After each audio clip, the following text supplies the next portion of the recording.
Nesta noite nós vamos abordar o tema como transformar os seus desejos em realidade. Um método bíblico muito simples, usado pelas pessoas bem-sucedidas.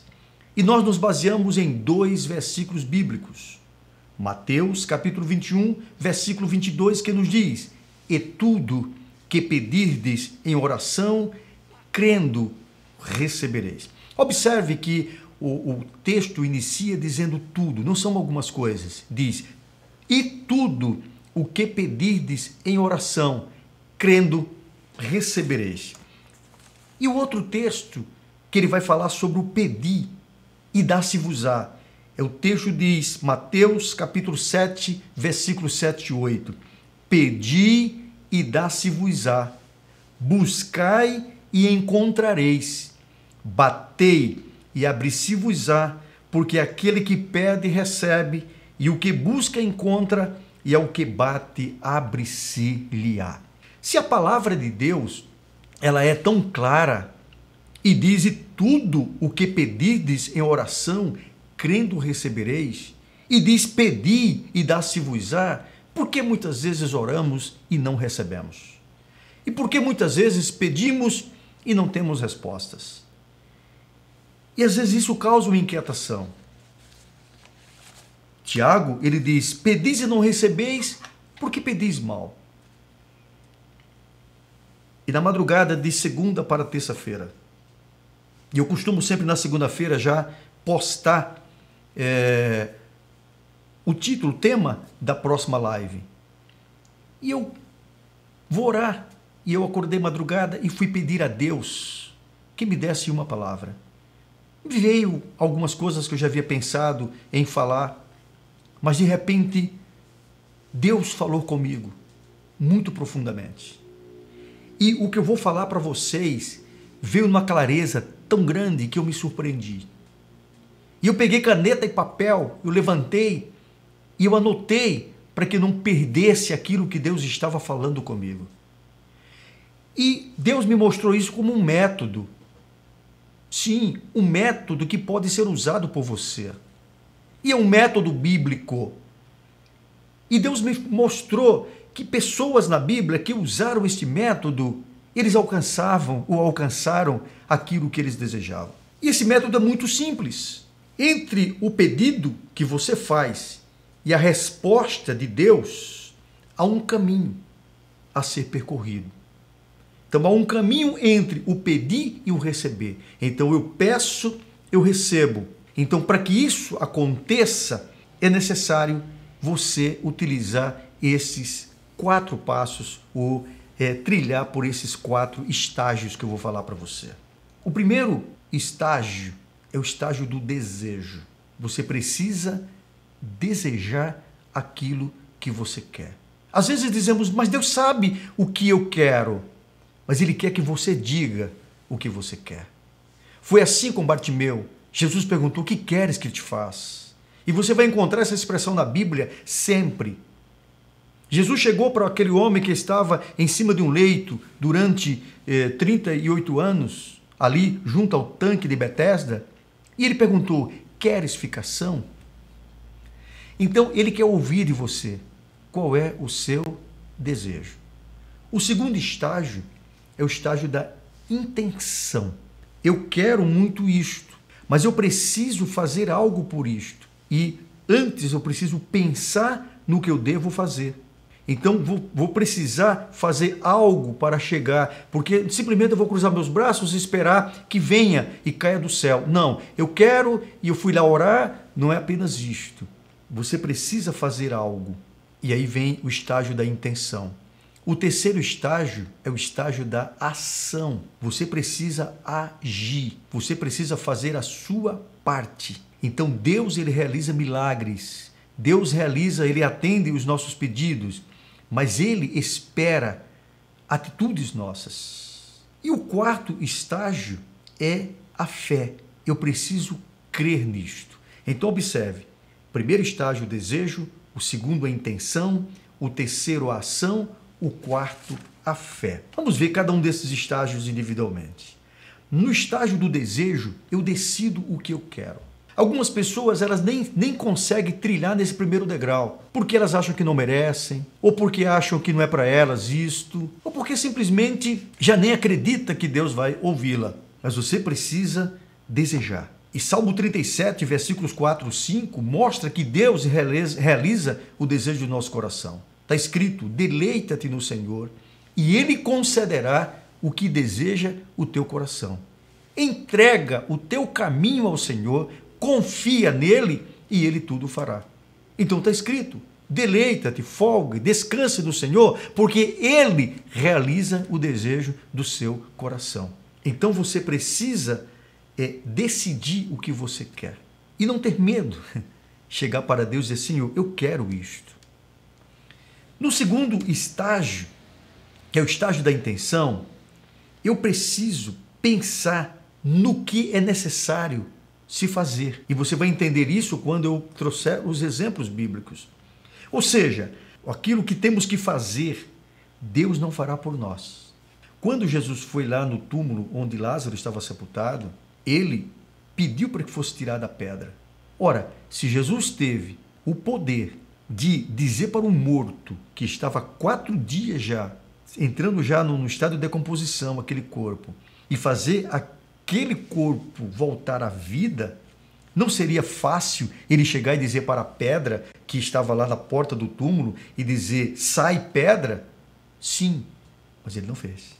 Ele disse, tirai a pedra. Quando ele chamou Lázaro e disse, Lázaro, vem para fora, que Lázaro, ele revive. Jesus disse, desatai-o e deixai-o ir. Ele não poderia ter tirado milagrosamente Lázaro daquelas ataduras? Sim, mas ele não fez. Por quê? Porque eram tarefas humanas. Deus vai fazer exatamente aquilo que você não consegue fazer. Mas para recebermos muitas vezes aquilo que desejamos, temos que fazer a nossa parte. No terceiro estágio, que é o estágio da ação, eu começo a agir. Então é hora de eu fazer. Então Deus age de acordo com as nossas atitudes. Então é o momento em que agora eu tomei a decisão de começar. Então existem atitudes ou decisões que temos que tomar na nossa vida para que aconteça o milagre, para que alcancemos aquilo que desejamos. Mas quando atingimos o quarto estágio, que é o estágio da fé, nesse estágio eu preciso crer. Fé é certeza. Pela fé, vivemos como se já tivéssemos recebido. O conceito de fé lá de Hebreus capítulo 11 é fantástico. Lá diz o seguinte, a fé é o firme fundamento das coisas que se esperam, vírgula. Vamos pensar nisso? O que é o fundamento?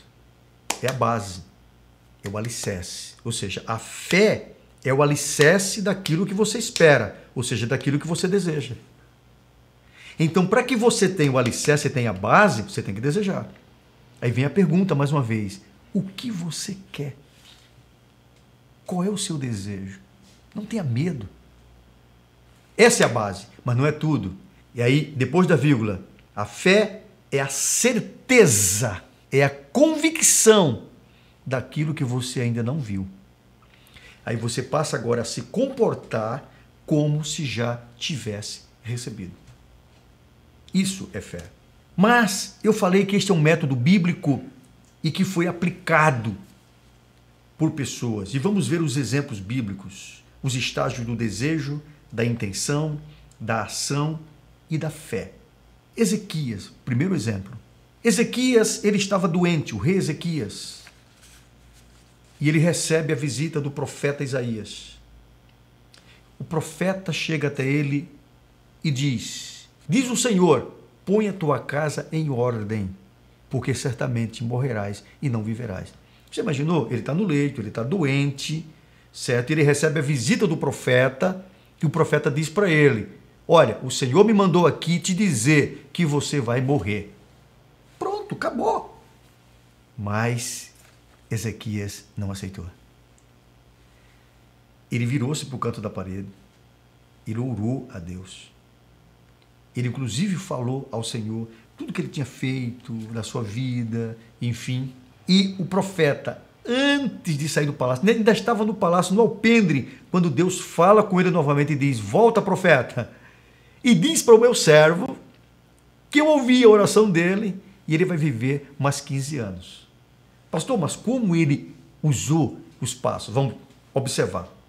Primeiro passo, primeiro estágio, Ezequias desejou viver, mesmo tendo a ordem de Deus dizendo: você vai morrer. O desejo dele era viver. E ele então pensou: quem sabe, eu orando, Deus pode mudar isso. Intenção. Ele poderia ter parado aí. Se eu orar, mas de repente ele nem fez. Mas não, ele teve a intenção. Mas em seguida, ele vai para o terceiro estágio, ação. Ele virou-se para o canto da parede e orou a Deus. Ação. E ele vai para o quarto estágio, ele creu que Deus poderia intervir. E foi por isso que antes que o profeta saísse do palácio, Deus disse: volta, porque eu ouvi a oração do meu servo. Ele usou o método. Vamos pegar um segundo exemplo. A mulher do fluxo de sangue.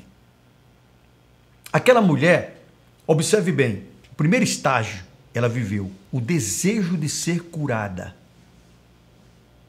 Aquela mulher tinha um desejo tão profundo de ser curada, que a Bíblia diz que ela gastou tudo que ela tinha em 12 anos de tratamento e não tinha conseguido a cura. Mas ela desejou profundamente. E ela então foi a Jesus. E ela encontra Jesus com a multidão. E ela rompe a multidão, mas ela pensou, intenção: se eu me abaixar e tocar na orla do seu vestido, eu poderei ser curada. Mas ela poderia ter parado aí. Se ela tivesse pensado e não agido, nada teria acontecido. Mas aquela mulher não só pensou, ela agiu. E ela vai pelo terceiro estágio. Ela foi, se abaixou e tocou na orla do vestido de Jesus. Mas aquela mulher creu. Ela vai para o quarto estágio. Ela teve fé. Ela acreditou. De tal modo que Jesus se surpreendeu e disse: ó mulher, grande é a tua fé. Ser curada deste teu mal. Vamos ver um terceiro exemplo. O filho pródigo. Quando ele estava lá, sem dinheiro, que há aquela fome, e ele está padecendo necessidade, e ele se humilha a ponto de trabalhar alimentando porcos, e desejava comer as bolotas que os porcos comiam e ninguém lhe dava, ele teve um desejo no seu coração, o desejo de estar com seu pai na fazenda. E ele diz: quantos trabalhadores de meu pai têm abundância de pão e eu estou aqui perecendo de fome? Desejo. Aí ele diz: levantar-me-ei e irei ter com meu pai. Intenção. Mas ele não ficou aí. Ele foi até o pai. E chegando lá ao pai, ele diz: não sou digno de ser chamado teu filho, me trate apenas como um empregado teu. Mas ele creu, ele acreditou que o pai dele poderia recebê-lo de volta. Então, desejo, intenção, ação, fé. Não é fantástico isso? E eu sinceramente me emocionei quando Deus começou a me mostrar isso. E que se nós aplicarmos este método, podemos alcançar aquilo que desejamos. Então, outro exemplo, o exemplo de Zaqueu. Zaqueu, apesar de viver na opulência, de ser homem rico, uma pessoa não grata lá para os judeus, porque ele era cobrador de impostos, mas aquele homem, a Bíblia diz que ele teve um desejo no seu coração de ver quem era Jesus. Mas ele então pensou, ele vai se aproximar de Jesus. Quando ele vai, ele vê a multidão, e ele tinha dois problemas. Um era a multidão era grande. Ele tinha um segundo problema, ele era de pequena estatura, nem levantando as pontas dos pés ele queria ver Jesus. E aí ele tem um pensamento: se eu subir naquela figueira, quando ele passar aqui eu vou vê-lo. Intenção. Mas ele não só pensou, ele fez ação. E ele creu que ele poderia realizar o seu desejo. Fé, a crença. E o último exemplo, que eu acredito que você já está convencido de que realmente esse é um método que você pode aplicar na sua vida, a mulher Ciro-Fenícia. Imagina aquela mulher que era estrangeira e o judeu não considerava, ou melhor, o judeu considerava as pessoas que não eram judias, os judaicos, essas pessoas, elas eram consideradas gentios e eles não tinham comunicação e eles sentiam-se assim como a exclusividade das coisas de Deus fossem para eles. E aquela mulher certamente sabia disso, mas ela tinha um problema. A filha estava doente e ela tinha um desejo no seu coração de que sua filha fosse criada. E quando a gente tem um desejo intenso, a gente vence, supera barreiras, a gente ultrapassa os limites quando a gente quer algo. E para você alcançar nessa área do desejo, tem que ser algo intenso. Não é só, eu quero, mas não quero. Não, é algo intenso e aquela mulher, ela foi até Jesus. E é interessante, assim, que ela vai a Jesus, certo? Ela teve o pensamento, se eu for até Jesus, eu posso encontrar a cura para minha filha. Naquele momento seguinte, tá, e se eu for rejeitada, se eu for... Então, ela não se preocupou com isso. Ela teve a intenção, mas ela agiu, ela foi. E, obviamente, Jesus estava diante dos judeus. E o que Jesus coloca ali é justamente a prática judaica da época, e Jesus estava sendo julgado, inclusive, por aquilo. E Jesus diz para aquela mulher, quando ela pede a cura da filha, Jesus disse, olha, não convém deitar o pão dos filhos aos cachorrinhos. Mas aquela mulher, ela exercitou a fé. Ela vai para o quarto estágio, a fé. Ela diz, mas Senhor, os cachorrinhos também comem as migalhas que caem da mesa do teu Senhor. Não importa no nível que eu esteja, eu quero, eu desejo e eu creio. E quando Jesus viu aquela mulher colocar isso, é muito interessante porque ele diz assim, nem mesmo em Israel eu vi tanta fé. E ele diz, mulher, seja feito conforme tu queres, tu desejas. Então, você pode alcançar aquilo que você deseja, pondo em prática este método. E aí vai uma listinha muito importante para você. Primeiro, faça uma lista de tudo o que você deseja. Escreva no papel tudo o que você deseja. Segundo, faça também uma relação daquilo que você precisa fazer. O que eu preciso fazer de fato? O que Deus espera que eu faça? No terceiro estágio, comece a agir. E no quarto, exercite a sua fé. Creia. Acredite que é para você. Funciona. E você vai ver que funciona também para você. Como eu coloquei, eu sei que nesse momento de pandemia, muitas pessoas entraram em pânico, entraram em desespero. E de repente disse, agora, como é que vai ser? E sabe o que acontece? Deus, Ele cuida. Ele tem cuidado de mim. Ele também cuida de você. Creia nisso. Mas determine o que você quer. Diga para o Senhor qual é o seu desejo, qual é a sua necessidade. E haja, faça o que você precisa fazer. E creia. E aceite que Deus vai fazer isso na sua vida. Então, é um método maravilhoso, um método bíblico, que você pode aplicar à sua vida e alcançar aquilo que você deseja, transformar os seus desejos em realidade. O que você quer? É a cura? Eu vou orar por você. O que você deseja? Uma porta de emprego? Mas, pastor, nesse momento de pandemia, sim, nesse momento de pandemia, porque Deus cuida de você. O que você deseja? Então, coloca isso diante de Deus. Esse é o meu desejo. Deleita-te no Senhor e Ele concederá o que deseja o teu coração. Qual é o seu desejo? O que você precisa fazer? Você está desempregado? Tá. Prepara o teu currículo. leva o seu currículo nas empresas, mande, coloque lá, envie seu portfólio. Não tem apenas intenção, haja. Agora, você fez a sua parte, deixa com Deus. Deixa que Ele vai fazer a parte dele. E Deus, Ele cuida e Ele está no controle. Receba esta palavra de Deus na sua vida e coloque este método em prática e você vai ver o que vai acontecer na sua vida. Desejo, intenção, ação, fé. Que Deus abençoe grandemente a sua vida.